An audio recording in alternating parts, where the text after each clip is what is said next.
अस्सलामुअलैकुम। बोल news headquarter से खुशामदीद। मैं हूँ सैयद रजी। मैं हूँ युसरा नजम और मैं हूँ आपके साथ वरीशा जुल्फिकार। बुलेटिन में सबसे पहले आपको बताएं कि विकीलीक्स, पैनामा और पेंडोरा पेपर्स के बाद एक और खलबली। क्रेडिट स्विस लीक ने कई चेहरों से नकाब सरका दिए। स्विस बैंकों में किसकी कितनी दौलत है, तहकीकात ने दूध का दूध पानी का पानी कर दिया। 18,000 अकाउंट्स में 100 अरब डॉलर से ज्यादा रकम की तफसीलात सामने आ गई। काजाकिस्तान के सदर समेत अहम आलमी रहनुमाओं के नाम शामिल हैं। पाकिस्तान से साबिक चेयरमैन वाबडा जाहिद अकबर खान का नाम भी लिस्ट में मौजूद है। 18,000 अकाउंट्स, 100 अरब डॉलर से जायद रकम। क्रेडिट स्विस लीक ने दुनिया में हलचल मचा दी। लिस्ट में बड़े बड़ों का कच्चा छिट्टा खोल दिया। गोलमाल करके धमाल करने वालों के चेहरों से नकाब सरक गए। Organised crime and corruption reporting project की सबसे बड़ी तहकीकात। स्विस बैंक के 70 साल से जायद के अकाउंट्स की तफसीलात सामने आ गयी। सदर काजाकिस्तान के खानदान के 17 अरब डॉलर से जायद के असासे निकले। अजरबैजान के ताकतवर शख्सियात के बेटों ने मनी लॉन्ड्रिंग से लाखों वसूल किए।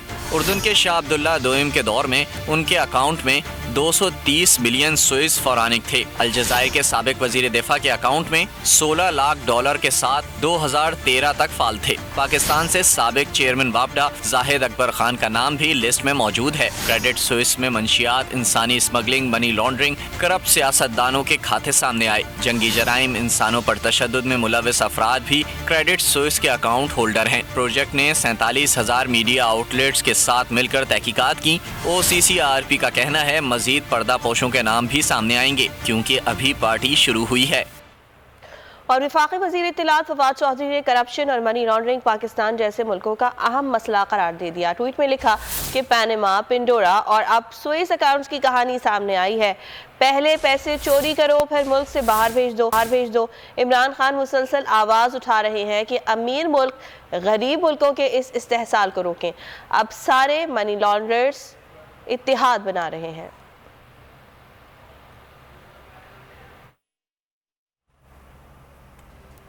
और अब ये खबर FI का काम लोगों की खिदमत है, पब्लिक ऑफिस होल्डर्स की रेपुटेशन की हिफाजत करना नहीं है, शहरियों के बुनियादी हुकूक हैं। इस्लामाबाद हाई कोर्ट का मोहसिन बेग केस में डायरेक्टर साइबर क्राइम पर इजहार बरहमी। चीफ जस्टिस ने रिमार्क्स में कहा, अदालत बार बार कहती रही है कि आप मोहतात रहें, इख्तियार के गलत इस्तेमाल की इजाज़त नहीं देंगे। ये एक धमकी है कि इजहार राय की कोई आज़ादी नहीं, अदालत ये बर्दाश्त नहीं करेगी। FIA के काम लोगों की खिदमत है, पब्लिक ऑफिस होल्डर की रेपुटेशन की हिफाजत करना नहीं। मोहसिन बेग केस में इस्लामाबाद हाई कोर्ट बरहम हो गई। डायरेक्टर साइबर क्राइम तलबी पर अदालत ने पेश बताया, वजीर ने शिकायत लाहौर में दर्ज कराई थी। अदालत ने इस्तफसार किया कि आपने इंक्वायरी की, क्या आप कानून से बालातर हैं? आपने सब ज़ाब्ते छोड़ दिए क्योंकि शिकायत गुजार वजीर था। अदालती इस्तफसार पर FIA अफसर ने बताया, शो में 4 मेहमान थे, बाकी 3 मेहमानों ने ऐसी कोई बात की थी तो गिरफ्तार होंगे। रिहाम खान की किताब का हवाला तौहीन आमेज था। अदालत ने इजहार बरहमी करते हुए रिमार्क्स दिए, शहरियों के बुनियादी हुकूक हैं। हर बार FIA को समझाया है कि ऐसा ना करें, आप अदालत के साथ फ्रॉड कर रहे हैं। डायरेक्टर बोले, हमारे अहलकारों पर बदतरीन तशद्दुद किया गया, हम भी आपके बच्चे हैं। जस्टिस अतहर मिनुल्लाह ने कहा, ना आप मेरे बच्चे हैं, ना मैं आपका बाप हूँ, हम पब्लिक की खिदमत के लिए बैठे हैं। अदालत ने मुकालमा किया, आपने इख्तियारात का गलत इस्तेमाल किया। डायरेक्टर ने कहा, सारे इख्तियारात मैं तो इस्तेमाल नहीं करता। अदालत ने रिमार्क्स दिए, फिर आप लिख कर दें, आपने किसके कहने पर कार्रवाई की? एडिशनल अटॉर्नी जनरल ने कहा, किताब में क्या लिखा है वो सब जानते हैं। चीफ जस्टिस ने मुकालमा किया, सब क्या जानते हैं, आप जानते होंगे। अदालत बार बार कहती रही है कि आप मोहतात रहें, इख्तियार के गलत इस्तेमाल की इजाज़त नहीं देंगे। ये एक धमकी है कि इजहार राय की कोई आज़ादी नहीं, अदालत ये बर्दाश्त नहीं करेगी। आगे बढ़ेंगे। हुकूमत के खिलाफ लाहे अमल की तैयारी के लिए एक और सियासी बैठक फाइनल हो गई। आसिफ जरदारी आज मौलाना फजलुर रहमान के घर इशाइये में शरीक होंगे। सियासी खाने में अपोजिशन के खिलाफ हिकमत अमली पर गौर होगा। तहरीक अदम एतमाद की तैयारियों और नंबर गेम का भी जायजा लिया जाएगा।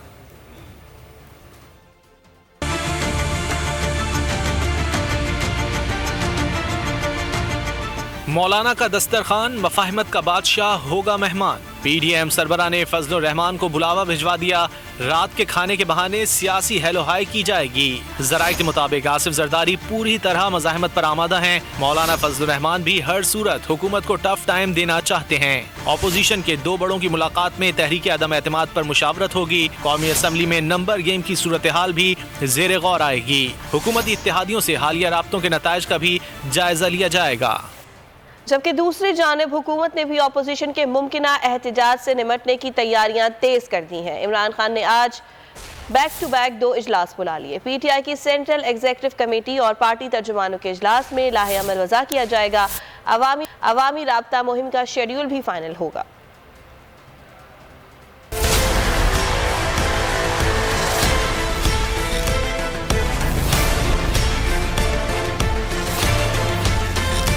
ऑपोजिशन बड़े वार के लिए बेकरार, हुकूमत भी काउंटर अटैक के लिए तैयार। ऑपोजिशन रहनुमाओं ने मिलने मिलाने का सिलसिला तेज किया। तहरीक इंसाफ भी आस्तीनें चढ़ाकर मैदान में आ गई। इमरान खान ने आज बैक टू बैक 2 इजलास बुला लिए। पीटीआई सेंट्रल एग्जीक्यूटिव कमेटी की बैठक में सियासी सूरत हाल ज़ेरे गौर होगी। बल्दियाती इलेक्शन के लिए कैसे मैदान में आना है, इजलास में जायजा लिया जाएगा। वज़ीर आज़म की अवामी राब्ता मुहिम और जलसों के शेड्यूल को फाइनल टच दिया जाएगा। ऑपोजिशन के लॉन्ग मार्च से निपटने के इंतजामात को भी हतमी शक्ल दी जाएगी। इमरान खान पीटीआई तर्जुमानों के साथ भी सर जोड़ेंगे। वज़ीर आज़म इजलास में पीका ऑर्डिनेंस समेत दीगर उमूर पर हिदायत देंगे। इलेक्शन कमीशन ज़ाब्ता अखलाक ऑर्डिनेंस पर भी बात होगी। इमरान खान के हुक्म पर आरिफ अलवी साहब ने ऑर्डिनेंस फैक्ट्री लगाई हुई है। ऑर्डिनेंस लगाने वाले सब ज़मीं बोस होने वाले हैं। पाकिस्तान के आइन में ऑर्डिनेंस की गुंजाइश सिर्फ मखसूस हालात में है। ये काले कानून के जरिए अपने इर्द गिर्द हिसार बना रहे हैं। लीगी रहनुमा ख्वाजा साद रफ़ीक की हुकूमत पर तनकीद। सहाफ़ी के शहबाज तरीन मुलाकात से मुतालिक सवाल पर तबसरे से गुरेज किया। ये जो ऑर्डिनेंस फैक्ट्री लगाई हुई है आरिफ अलवी साहब ने इमरान खान के हुक्म पे, ये ऑर्डिनेंस फैक्ट्री बनाने वाले, ये ऑर्डिनेंस करवाने वाले सब जमीन बोस होने वाले हैं। इनके जाने का वक्त बहुत करीब है। इन पर अवामी अदम एतमाद कब का हो चुका है और अब ईवान में अदम एतमाद की तरफ अपोजिशन बढ़ रही है। पाकिस्तान के आइन में सदारती ऑर्डिनेंस की गुंजाइश मखसूस हालात में, वो हालात ये हैं कि या तो असेंबली का इजलास बुलाया ना जा सकता हो, असेंबली इन सेशन ना हो, लेकिन जितने भी ऑर्डिनेंस अलवी साहब ने किए हैं, ऐसी सिचुएशन मुल्क में ना कोई खुदा न खास्ता इमरजेंसी थी, असेंबली भी इजलास जो था वो आप जब चाहे बुला सकते थे। ये तो रात को नोटिफिकेशन करते हैं, सुबह असेंबली का इजलास बुला लेते हैं, जिस दिन अपनी मर्जी से बुलडोज करके इन्होंने कवानीन बनाने होते हैं। वज़ीर आज़म के खिलाफ सोशल मीडिया ट्रेंड चलाने के इल्ज़ाम में गिरफ्तार मुलजिम की दरख्वास्त ज़मानत पर समाअत हुई। वकील दरख्वास्त गुजार ने मौक़िफ़ अपनाया। मुलजिम जुडिशल रिमांड पर जेल में है, मज़ीद तफ्तीश की ज़रूरत नहीं। मुलजिम साबिर महमूद हाशमी के खिलाफ हुक्मरान जमात के कहने पर झूठा केस बनाया गया। सेशन अदालत ने FIA साइबर क्राइम से 23 फरवरी तक जवाब तलब कर लिया।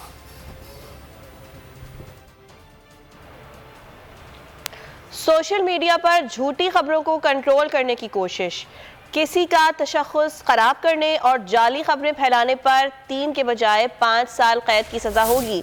सदर मुमलिकत ने प्रिवेंशन ऑफ इलेक्ट्रॉनिक क्राइम्स तरमीमी और इलेक्शन तरमीमी ऑर्डिनेंस पर दस्तखत कर दिए। हुक्मनामे के मुताबिक किसी भी शख्स या इदारे के खिलाफ झूठी खबरों से प्रोपेगेंडा पर कानूनी कार्रवाई की जाएगी।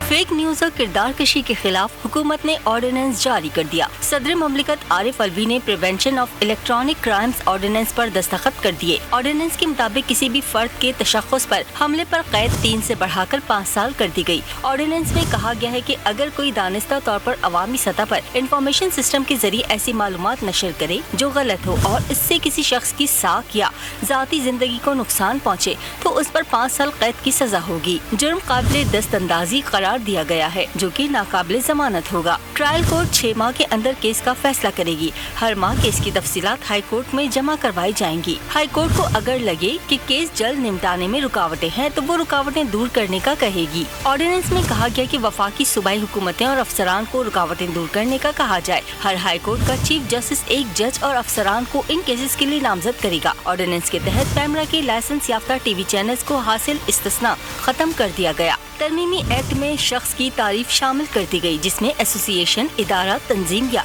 अथॉरिटी शामिल है जो हुकूमती कवानीन से कायम की गई हों। फिर ना कहना बताया नहीं, मरियम नवाज ने हुकूमत को खबरदार कर दिया। ट्वीट किया, हुकूमत जो कवानीन बना रही है वो खुद ही उसकी इज्जत में आएगी। शहरी रहमान ने कहा, ऐसे कवानीन बनाकर हुकूमत इख्तिलाफ राय को ख़त्म करना चाहती है। सईद गनी बोले, गलत खबर को बुनियाद बनाकर किसी को भी जेल में डाल दिया जाएगा। अपोजिशन ने पी का ऑर्डिनेंस को मुखालफिन की ज़बानें बंद करने की कोशिश करार दे दिया। मरियम नवाज ने ट्विटर पर लिखा, ये हुकूमत जो भी कवानीन बना रही है कहने को तो मीडिया और अपोजिशन की आवाज़ बंद करने के लिए हैं, मगर ये कवानीन इमरान एंड कंपनी के खिलाफ इस्तेमाल होने वाले हैं। फिर न कहना बताया नहीं। पीपल्स पार्टी के रहनुमा शहरी रहमान ने ट्विटर पर लिखा, तबाही सरकार ने पार्लिमान को मुतादिद सदारती ऑर्डिनेंस मंजूर करने के लिए मुअत्तल कर दिया। अब इख्तिलाफ राय को ख़त्म करने की कोशिश हो रही है, जिसके लिए एक और सदारती ऑर्डिनेंस का इस्तेमाल किया जा रहा है। बोली, हुकूमत बल्दियाती इंतखाबात में लगने वाले धचके से खौफजदा है। सूबाई वजीर सईद गनी बोले, पी का ऑर्डिनेंस के तहत जबान बंदी की कोशिश की गई। अब गलत खबर को बुनियाद बनाकर किसी को भी जेल में डाला जा सकता है। खतरनाक चीज़ है वो पीका के कानून में जो तरमीम की गई है वो है। उस कानून के ज़रिए जो तरमीम की गई है उसके ज़रिए ज़बानबंदी की कोशिश है। गलत ख़बर को बुनियाद बनाकर वो किसी को भी जेल में डाल सकते हैं और फिर वो काबिल ज़मानत जुर्म भी नहीं है। अपोजिशन रहनुमा ने कहा, आज़ादी इज़हार का राय जमहूरियत के लिए ज़रूरी है, इस आज़ादी को ख़त्म नहीं किया जा सकता। सब्सक्राइब करें और बेल दबाएं ताकि कोई खबर रह न जाए।